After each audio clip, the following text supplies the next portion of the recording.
In his beauty. In his beauty. There is a hen. I don't know whether you saw it in the dream. A sacrifice on a stone.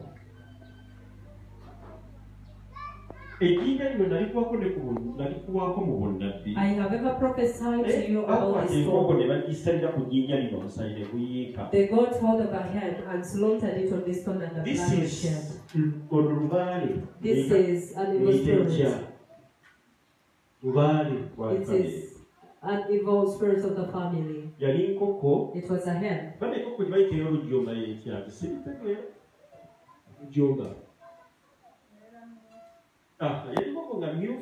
It is red, but having some yellowish and black, and it was a cock. Praise be to Jesus, brethren. Man of God, what is saying is true.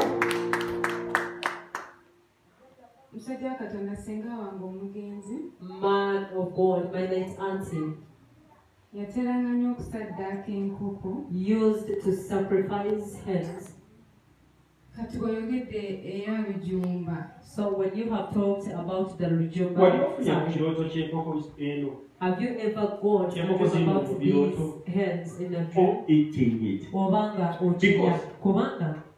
I want to sort out the issue of your stomach.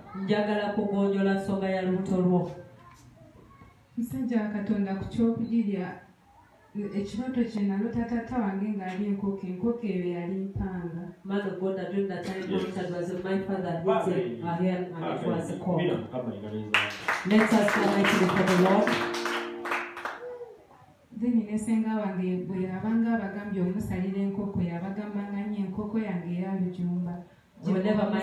Whenever my auntie wanted them to slaughter a cock, he could tell them that bring for me the Rujumba hen is the one that you should slaughter. This is why there has been no settlement in the matters of cooking or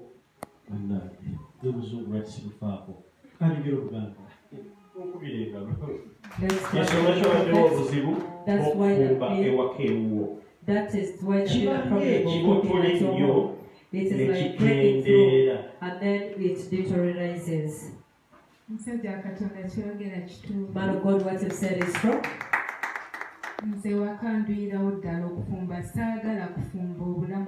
I take long to cook and I do not want to cook. You need deliverance. Because it's like breaking through. Do you think it's your husband who told me?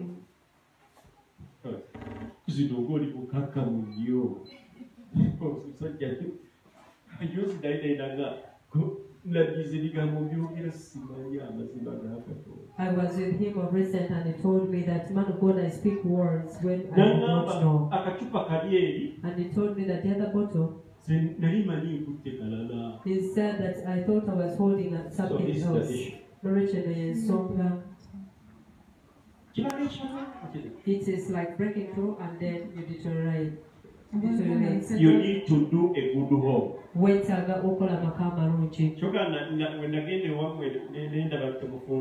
When I went to your home place, I saw that you do not. And when I came of recent, I saw that my hair was cut.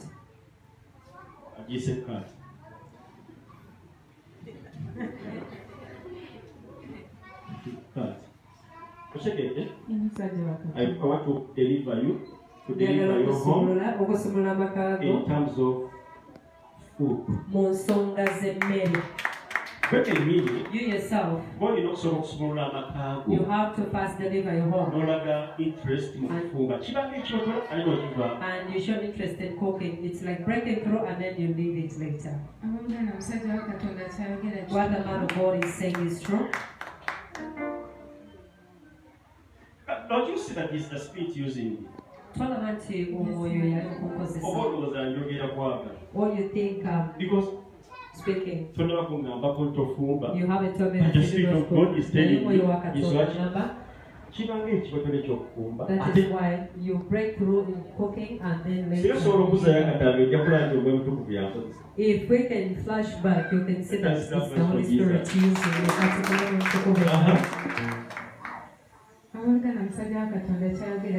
Brethren, what the man of God has said is true. What I dislike most in my life is cooking. And I'm picky on what to eat. I don't want to cook, but I don't want to eat things that are not good.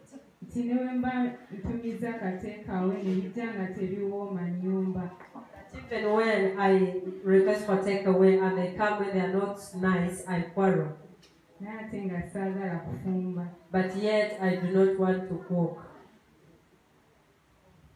From here,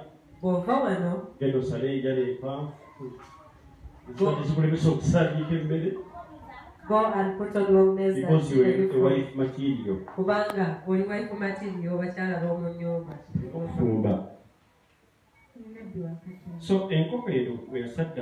So when this cock was sacrificed,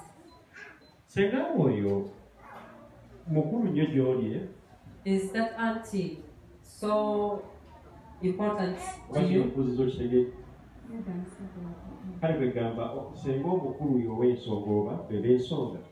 Is she the auntie that is concerned with those issues?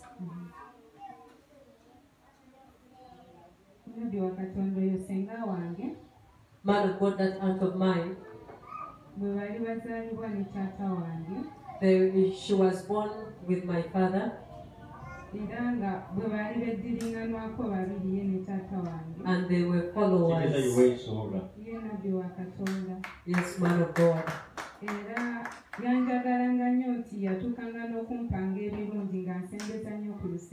She used to love me so much and could give me good things and drew me closer to her. Now come and I pray for you. Of telling you that go and chop your nails. You see them? She has to go and trim the nails. Go and trim the nails and cook food. Come. Touch your stomach.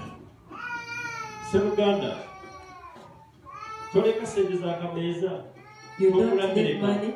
Don't you buy food? You buy food at home. It is the Lord that is asking.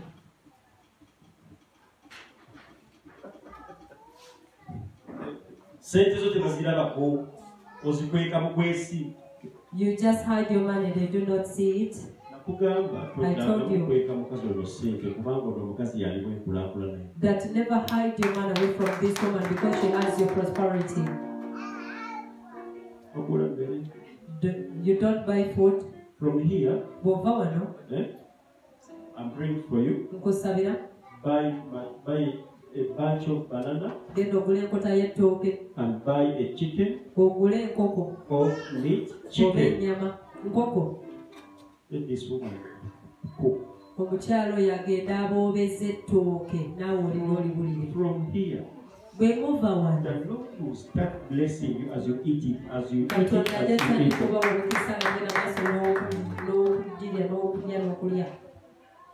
Let this home become a home.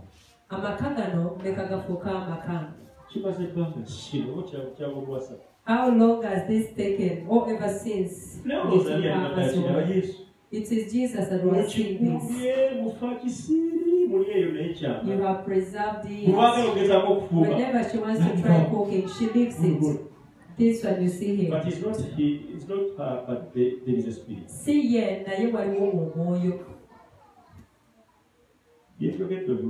Have you heard what I've said? Go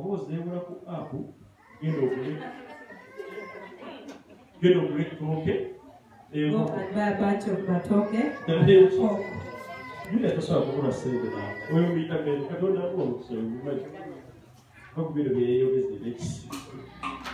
In the name of Jesus Christ. Thank you, Lord, for helping this home to become a home.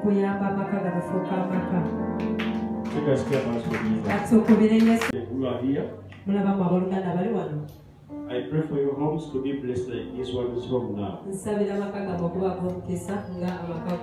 I pray for your homes to be blessed like this one is home. Because a home must have its qualities. Let this woman be a rich woman. This is a prophecy. This is not my word. This is not my word. This is a prophecy, you will become rich. But now,